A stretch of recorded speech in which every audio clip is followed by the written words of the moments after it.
de cada cuatro padres ha reconocido darle un chirlo a su hijo como un método para poder disciplinarlo. Pero la Organización Mundial de la Salud está preocupada por este tema y pide legislación al respecto. Estamos en comunicación vía Skype con la doctora Liliana Moneta, ella es psiquiatra y psicoanalista infanto-juvenil. Muy buenas tardes, gracias por atendernos. ¿Cómo le va, doctora?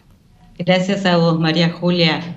Bueno, ¿cuál es la gravedad de estos chirlos que por muchos años se supusieron inofensivos o incluso que podían ayudar a la disciplina de los niños, pero que ahora la Organización Mundial de la Salud está advirtiendo sobre la peligrosidad, ¿no?, de esa conducta?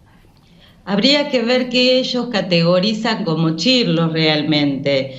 Y por otro lado, creo que tiene una cuestión de contexto de fondo, que es lo que siempre hablo yo. A ver, los chirlos han estado desde siempre, sí, digamos, desde mi generación hasta el día de hoy.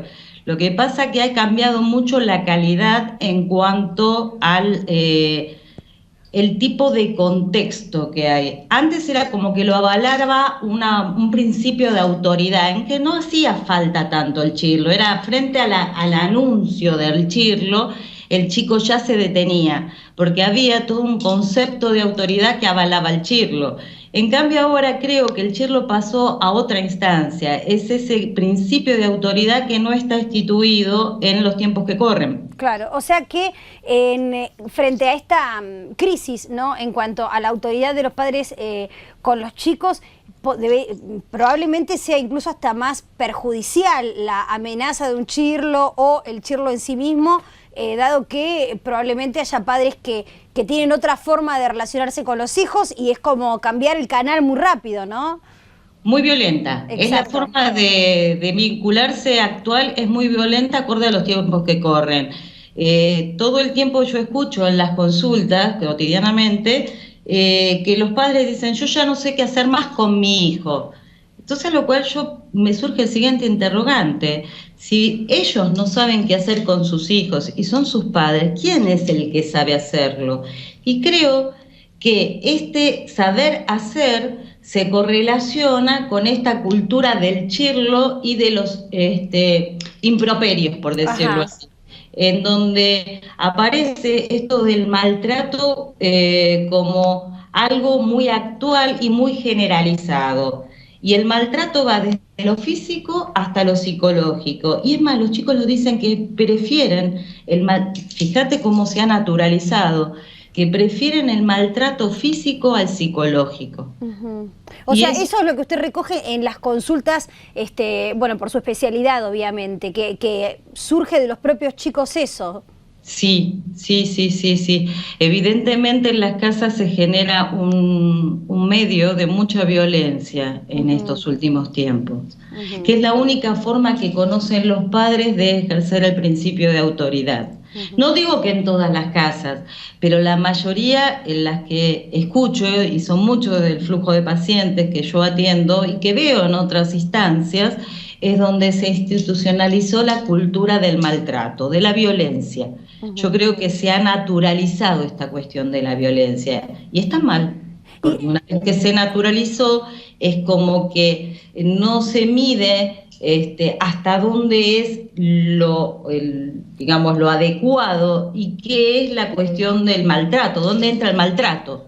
Claro, totalmente. Para que los chicos estén alertados sobre ello. ¿Cuál sería la manera ideal, ¿no?, si uno tuviese que dar una recomendación, ¿sí?, de enfrentarse o de charlar con un chico que está desafiando, por supuesto, a la autoridad, que está desafiando a sus padres, que está buscando que le pongan un límite, que está contestando, que tal vez está insultando a sus padres? O sea, ¿cuál es la manera ideal de reaccionar desde un lugar de autoridad, pero sin llegar a la violencia, ni física ni psicológica? Yo creo que en primera instancia hay que respetarlo y abrir el canal de comunicación, que creo que eso es lo que obtura el chirlo, por decirlo así, o el castigo físico. Está obturando esta cuestión de comunicarse y poder escuchar cuáles son realmente las inquietudes que tiene este hijo. Creo que no hay la capacidad de escucha que estaba antaño.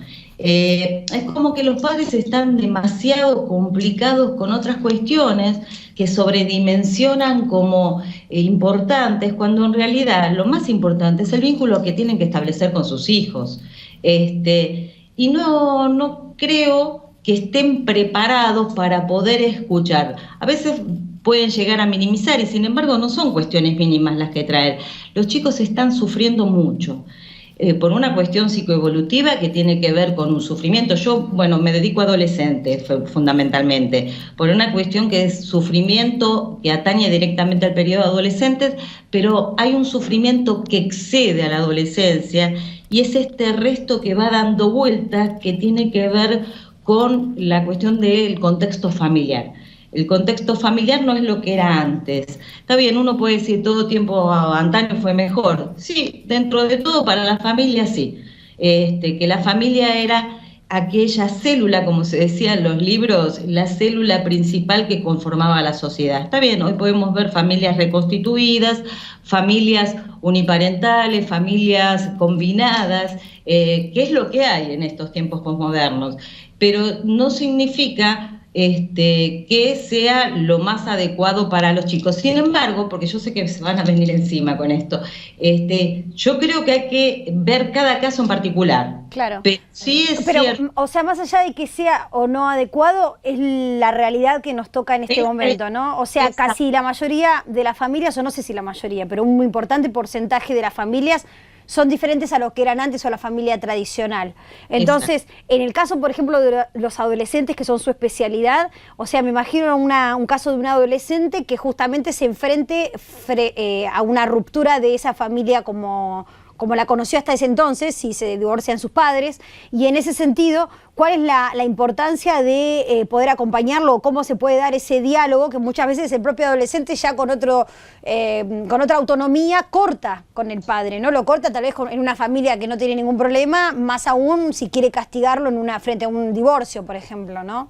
Bueno, lo que pasa es que en estas situaciones que vos nombraste en relación con las rupturas parentales, los divorcios fundamentalmente, es como que si el divorcio estuviese bien establecido en términos de acuerdo, creo que no existiría la desautorización, que es lo que se ve en términos generales.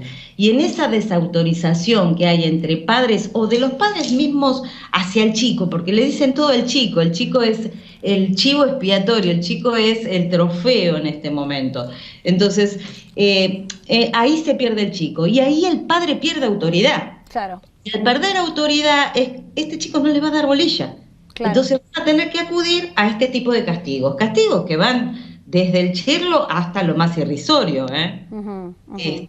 Bueno, pero cuando, por ejemplo, un padre deja de vivir con un hijo, ¿sí? Y no cuenta con el aval de la madre del chico, de quien se acaba de divorciar, porque hay parejas que se divorcian en buenos términos y que son socios en esa crianza y en ese sentido no se desautorizan mutuamente, ¿no? Pero en el caso de un divorcio, los padres que no están, de un divorcio así controversial, los padres que no están viviendo, el padre o la madre, quien no esté viviendo con el chico, es como el que tiene que rebuscarse con más ingenio, seguir teniendo ese lugar, ¿no? Frente al chico, por el escaso tiempo que tiene para todo, para el diálogo, para la recreación, para saber cómo le va en el colegio, bueno, para enterarse de todo directamente. Y aparte, como que los chicos necesitan ese adulto para confrontar, porque el adolescente precisamente necesita el adulto que esté bien parado, por decirlo de alguna manera, bien parado con el cual pueda confrontar y esta confrontación lo haga salir, porque es la vía natural del adolescente, salir y estar con sus pares. Pero si en realidad dentro de su casa no encuentra un adulto con quien confrontar y que sostenga esa confrontación y encuentra algo semejante a lo que puede encontrar afuera, yo me río, ¿no? Que es porque me acuerdo en muchas viñetas, ¿no? En donde el padre, en vez de, de estar plantado para que el chico le pueda hacer frente, trata de ser un par, o se calla, o quiere estar como bajar a la adolescencia del chico, o dejarlo que haga lo que quiera. para ganarse, por ejemplo, su favor en relación al otro, al que está fuera de la casa, quien se acaba de divorciar, ¿no? Y ese sería el trofeo. Digo, ahí también me imagino la confusión del chico, ¿no? Porque entonces...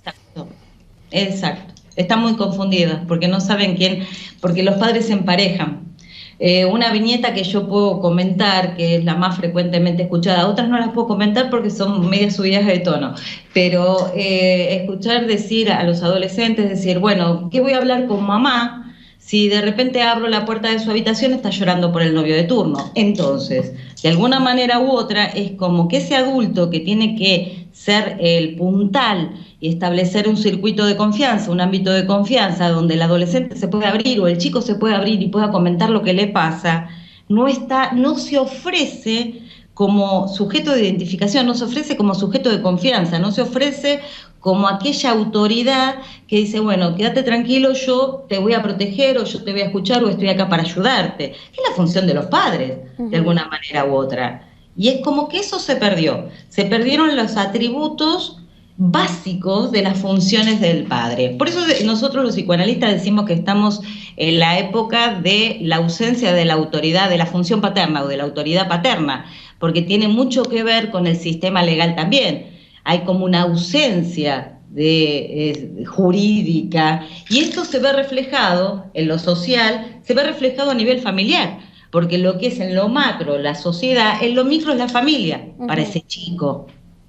Entonces, bueno, las recomendaciones que podríamos resumir para reemplazar lo malo por lo bueno son, primero, recomponer esa autoridad y esa paternalidad, no sé cómo llamarlo, paternidad sí, más clásica, ¿no? Exacto. Sí. Y después, desde ese lugar, recomponer el diálogo para no llegar a la violencia, que es justamente la imposibilidad de dialogar cualquier cosa, ¿no? Claro, en donde se ejerce digamos, la autoridad por naturaleza, que por decirlo de alguna manera, por naturaleza de los padres, se ejerce mediante la violencia, o sea, se pasó del atributo natural, culturalmente arraigado, pero no natural, a un ejercicio de la autoridad mediante la violencia. Claro. Doctora, muchísimas gracias por esta comunicación con Infobae, muy amable, ¿eh?